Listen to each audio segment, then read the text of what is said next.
Dan is het nou de beurt aan Marina.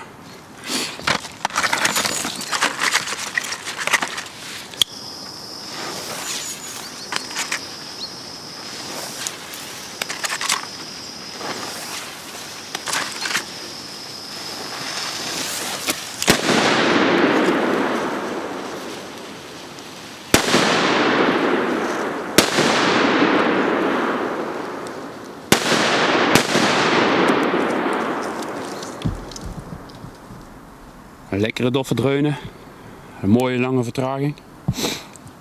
Ze zijn goed gekeurd.